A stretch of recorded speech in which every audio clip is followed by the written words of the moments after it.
مجھے اپنے دل میں یاد کرتا ہے، میں بھی اسے اپنے دل میں یاد کرتا ہوں۔ جب میرا بندہ کسی محفل میں میرا ذکر کرتا ہے، میں اس سے کہیں بہتر محفل میں اس کا ذکر کرتا ہوں۔ اللہ کی محفل تو ملائے اعلیٰ کی ہے، ملائکہ مقربین کی ہے۔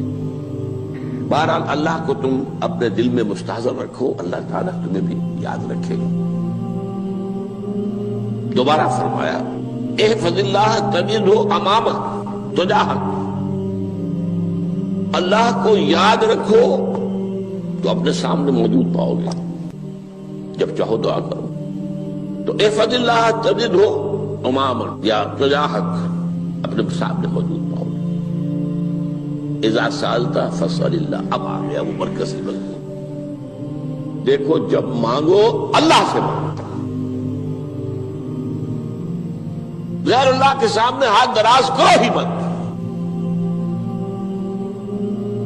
ایک حدیث میں آتا، یعنی حرام نہیں ہے، دنیاوی قواعد اصول قوانین کے تحت کسی سے مدد چاہنا، کوئی سوال کرنا حرام نہیں ہے۔ آپ سوال کریں، مدد لیں، اسی پر دنیا قائم ہے، ایک دوسرے کے ساتھ تعاون کے ساتھ۔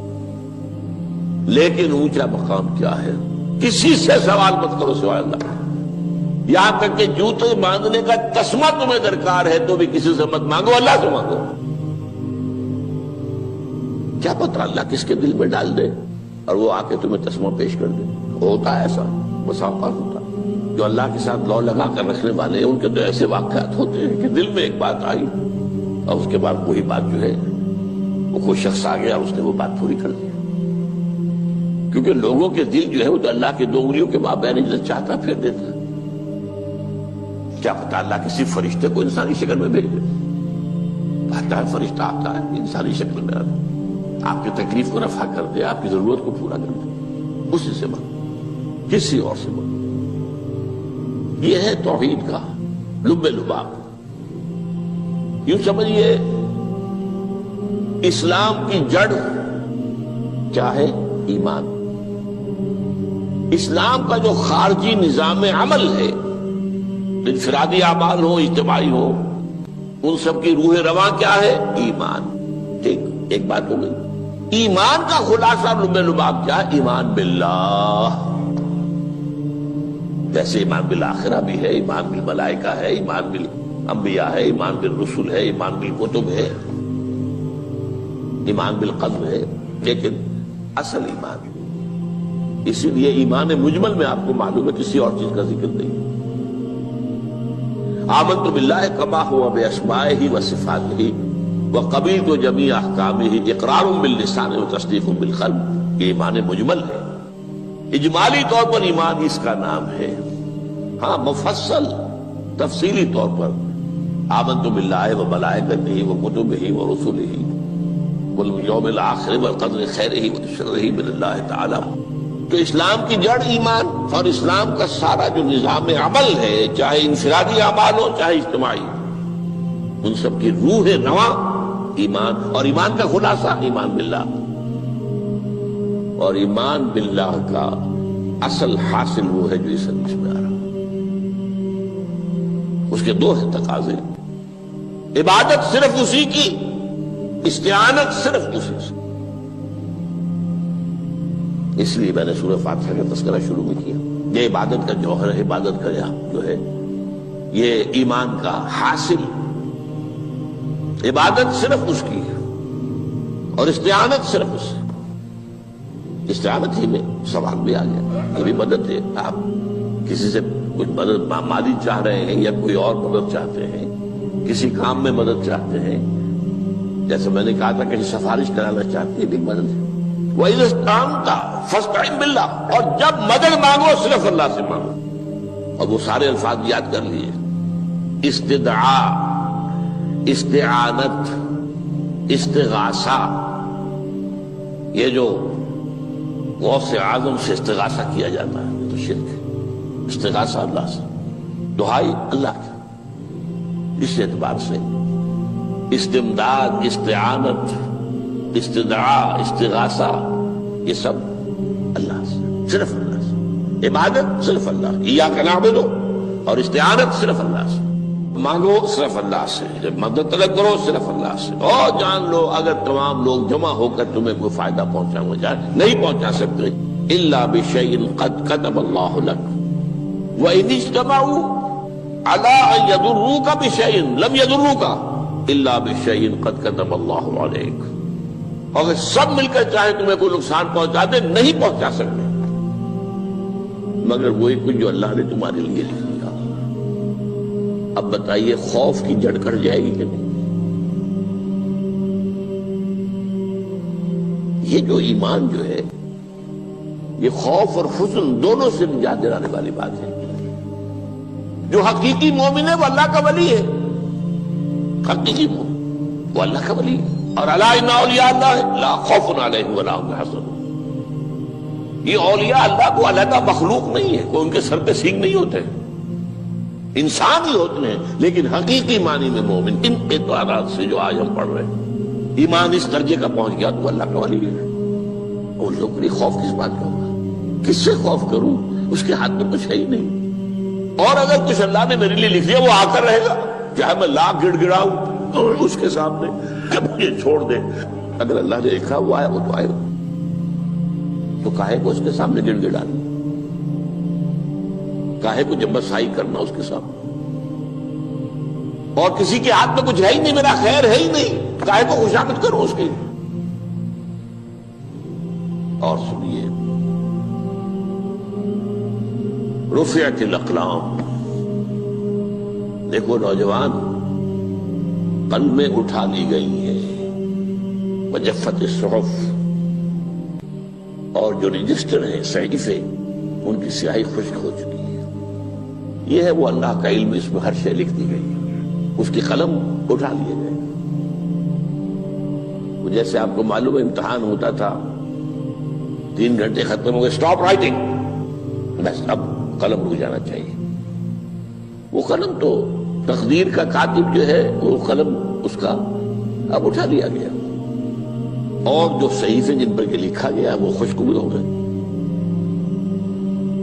یہ تو روایت ہے جو امام ترمذی نے جس کو روایت کیا، یہ متن ان کا ہے جو ہم نے پڑھا ابھی، اور ان کا قول یہ ہے کہ یہ حدیث حسن صحیح ہے، لیکن یہی روایت اور انہی راوی سے عبداللہ ابن عباس سے رضی اللہ تعالیٰ عنہما اور بھی محدثین نے کی ہے، تو اس میں سے ایک اور متن جو ہے وہ یہاں پر امام نووی نے دے دیا ہے۔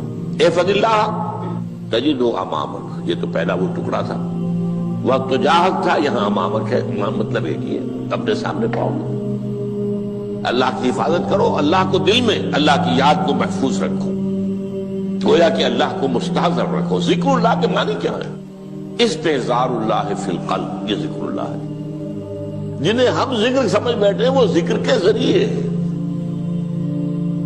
اقیم الصلاۃ لذکری، نماز قائم کرو میری یاد کے لیے، نماز ذریعہ ہے یاد کا۔ یہ علیحدہ بات ہے کہ آپ نے 17 رکعتیں بھی پڑھ لی ہو عشاء کی اور یاد آپ کو آئی ہی نہیں کوئی، آپ تو ایک میکینیکل انداز میں جو ہے وہ اٹھک بیٹھک کر رہے ہیں اور آپ کی زبان سے کچھ بھی نکل رہا ہے، تو اس کا آپ کے شعور سے، دل کی گہرائی سے کوئی رابطہ ہے ہی نہیں، وہ ذکر تو نہیں ہوا۔ ہاں نماز فرض تھی وہ ادا ہو گئی، آپ کی فرض ادا ہو گئی۔ تو جنہیں ہم نے ذکر سمجھا وہ ذرائع ذکر ہے، اللہ اللہ سبحان اللہ زبان سے، یہ تاکہ اس کے نتیجے میں وہ ذکر حاصل ہو جائے۔ استحضار اللہ فی القلب، ذکر کے معنی ہے استحضار اللہ فی القلب۔ تعرف الی اللہ فی الرخاء، اور دیکھو کشادگی کے وقت میں تم اللہ کو یاد رکھو، اللہ کی طرف رجوع کیے رہو، بھول نہ جاؤ۔ وہ نہ ہو جو کبھی کہا تھا، بہادر شاہ ظفر کے اشعار میں سے بہت زور کا شعر ہے، ظفر آدمی اس کو نہ جانیے چاہے کتنا ہی ہو فام مزکا، جسے عیش میں یاد خدا نہ رہی، جسے تیش میں خوف خدا نہ رہا۔ وہ ہے کشادگی کی حالت میں، جبکہ تمہارے لیے کشادگی ہے، اللہ کی طرف رجوع کیے رکھو۔ یعرف کا فی الشدہ، تو اللہ اپنی توجہ تم پر رکھے گا شدت کے وقت میں، جب تمہیں کوئی تکلیف ہے اس تکلیف کو تم پر آسان کر دے گا۔ تکلیف تو آنی ہے، جو لکھی ہوئی ہے وہ تو آئے گی، لیکن یہ کہ اللہ تعالیٰ اس کی شدت کو، ایک ہی چیز ہے جس کو ایک انسان بہت شدت کے ساتھ محسوس کر رہا ہے، دوسرا آدمی اتنا نہیں محسوس کر رہا ہے، احساس کا معاملہ ہوگا نا۔ وہ تو اصل میں اگر انسان کی نرز کٹی ہوئی ہے تو احساس ہوگا ہی نہیں، سرے سے ہی نہیں ہوگا۔ تو اس اعتبار سے اللہ تعالیٰ تمہارے لیے وہ شدت کی کمی کر دے گا۔ وَاعْلَمْ أَنَّمَا أَخْطَأَكَ لَمْ يَكُنْ لِيُصِيبَكَ، اور جان لو جو چیز تم سے چھوٹ گئی ہے، رہ گئی ہے، وہ ہرگز تمہیں ملنے والی نہیں تھی۔ اب آپ نے کسی ملازمت کے لیے درخواست دی ہے، درخواستیں مانگی گئی ہیں، اپنی سی محنت کر لی، نہیں ملی ملازمت، اب آپ بیٹھے ہوئے افسوس میں، رنج میں، غم میں، فلاں نے یہ کر دیا، فلاں نے یہ کر دیا، وہ فلاں جو ہے بڑی تکڑی سفارش لے آیا تھا، فلاں نے رشوت دے دی۔ چھوڑو میاں اس کو، وہ تمہارے لیے نہیں تھی۔ کاہے کو اپنے ذہن کے اندر یہ کھچڑی پکا رہے ہو بیٹھے ہوئے؟ خواہ آپ شاید سوء ظن میں بھی مبتلا ہو رہے ہو، کسی نے نہ رشوت دی اور آپ سمجھتے ہو کہ رشوت دی ہے اس نے۔ یہ ساری چیزیں جو ساری سیئات، ان کی جڑ کٹ جائے گی۔ وَاعْلَمْ أَنَّمَا أَخْطَأَكَ لَمْ يَكُنْ لِيُصِيبَكَ وَمَا أَصَابَكَ، اور جو چیز تم پر آ گئی، لَمْ يَكُنْ لِيُخْطِئَكَ، ہو ہی نہیں سکتا تھا کہ وہ تم پر نہ۔ یہ کر لیتا تو ہو جاتا، شاید یہ کر لیتا، میں نے ٹیکا پہلے لگوا دیا ہوتا تو یہ بات نہ ہوتی۔ بھائی وہ جو ہونا تھا وہ ہونا تھا۔ اب یہ وہ چیز ہے جس سے انسان میں کیفیت پیدا ہوتی، تسلیم و رضا۔ ہم بھی تسلیم کی خو ڈالیں گے، بے نیازی تیری عادت ہی صحیح، اے اللہ جو تو نے چاہا مجھے قبول ہے۔ اسی لیے میں نے آپ کو آیتیں سنائی سورہ تغابن کی، ما اصاب من مصیبت الا باذن اللہ، کوئی مصیبت نہیں آتی مگر اللہ کے اذن سے۔ وَمَن یؤمن باللہ یہد قلبہ، جو اللہ پر ایمان رکھتا ہو اللہ اس کے دل کو ہدایت دے دیتا ہے۔ ہدایت کس بات کی؟ تسلیم و رضا۔ سر دوستاں سلامت کہ تو خنجر آزمائی، نہ شبد نصیب دشمن کے شبد ہلاکت تیغت۔ اے اللہ تیری طرف سے ہے، مجھے قبول ہے، اور بظاہر مجھے تکلیف ہو رہی ہے لیکن یقیناً اس میں میرا کوئی خیر ہے۔ بیدک الخیر، تیرے ہاتھ میں تو خیر ہی خیر ہے، جو بھی تیری طرف سے آئے۔ سر تسلیم خم ہے جو مزاج یاد میں، اور یہ مضمون جو ہے زیادہ بڑے پیمانے پر سورہ حدید میں آیا ہے۔ ما اصاب من مصیبت فی الارض ولا فی انفسکم الا فی کتاب من قبل ان نبرأھا، کوئی مصیبت نہیں آتی نہ تمہاری جانوں میں نہ زمین میں زلزلہ آ جانا، سیلاب آ جانا، کچھ اور زمین کا دھنس جانا، یا یہ ہے کہ تمہاری جانوں میں کوئی بخار ہو گیا، کوئی اور تکلیف ہو گئی، اچانک معلوم ہوا کہ انسان جو کینسر ہے، اور کینسر بھی اب 3rd سٹیج کو پہنچ چکا ہے، لیکن جو بھی آیا ہے وہ اللہ کے علم کی کتاب میں پہلے سے لکھا ہوا ہے۔ فی کتاب من قبل ان نبرأھا، یہ کتاب میں درج ہے اس سے پہلے کہ مجھے ظاہر کرے۔ اس کا نتیجہ کیا نکلنا چاہیے؟ لیکن لا تأسوا علی ما فاتکم ولا تفرحوا بما آتاکم، افسوس نہ کیا کرو جو تم سے جاتا رہے، چھوٹ جائے، کوئی عزیز فوت ہو گیا، کوئی موقع ہاتھ سے نکل گیا، ارے بھائی میں چوک گیا، بڑا موقع تھا، اب اس پر افسوس کر رہے ہیں۔ نہیں، جو چیز دیکھیں، لا تأسوا علی ما فاتک ولا تفرحوا بما آتاک، جو اللہ تمہیں دے دے اس پر اتراؤ مت۔ وما اصابک لم یکن لیخطئک واعلم ان النصر مع الصبر، اور جان لو اللہ کی مدد صبر کے ساتھ آتی ہے، جو آئے اس کی طرف سے جھیلو۔ زبان پر کلمہ شکوہ اور شکایت نہ آئے، اللہ سے شکایت نہ آئے، تسلیم و رضا، جو تیری رضا ہے۔ تیری صحت ہمیں منظور ہے، لیکن اس کو، مولانا محمد علی جوہر ایک مرتبہ جیل میں گئے، ایک بیٹی بیمار ہوئی، فوت ہو گئی، اس کے بعد دوسری مرتبہ پھر جیل میں گئے، دوسری بیٹی کو وہی بیماری ہوئی، جیل میں اطلاع ملی کہ بیٹی کو یہ بیماری ہو گئی ہے، تو خط لکھا ہے اشعار کی شکل میں، کا آخری شعر یہ ہے: تیری صحت ہمیں منظور ہے لیکن اس کو نہیں منظور تو پھر ہم کو بھی منظور۔ ہم تو چاہتے ہیں میں بیٹی کے تجھے شفا ہو جائے، اسے منظور نہیں تو پھر ہمیں بھی منظور۔ وَاعْلَمْ أَنَّ النَّصْرَ مَعَ الصَّبْرِ وَأَنَّ الْفَرَجَ مَعَ الْكَرْبِ۔ فرج، فراخی، کھل جانا کسی چیز کا، یہ ہے کرب کے ساتھ، تکلیف کے ساتھ، تکلیف ہوتی ہے ساتھ۔ اللہ نے قانون بنایا ہے دنیا کا۔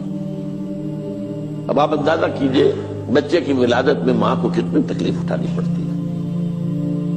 آج کل تو فیشن ہو گیا ہے، سیدھے سیدھے جاؤ آپریشن کراؤ تکلیف سے بچ جاؤ، لیکن یہ ہے کہ یہ بھی آپ کے علم میں ہوگا، وہ ساری تکلیف جیسے ہی بچے کو لا کر ماں کے برابر لٹایا ہے ساری تکلیف ختم، پھر جو راحت اس سے میسر آتی ہے۔ ان الفرج مع الکرب وان مع العسر یسرا، اسی لیے میں نے وہ آیتیں بھی پڑھی تھی، ان مع العسر یسرا ان مع العسر یسرا۔ اس دنیا میں یہ اللہ نے نظام بنایا ہے، سختیاں جھیلنی ہی ہوں گی۔ لقد خلقنا الانسان فی کبد، ہم نے انسان کو پیدا کیا مشقت کے اندر، مشقت تو کرنی پڑے گی۔ کسی کی جسمانی مشقت زیادہ، کسی کی ذہنی مشقت زیادہ، مشقت سے چارہ کسی کو نہیں۔ تو یہ ہے ان مع العسر یسرا۔ رب رب کر دے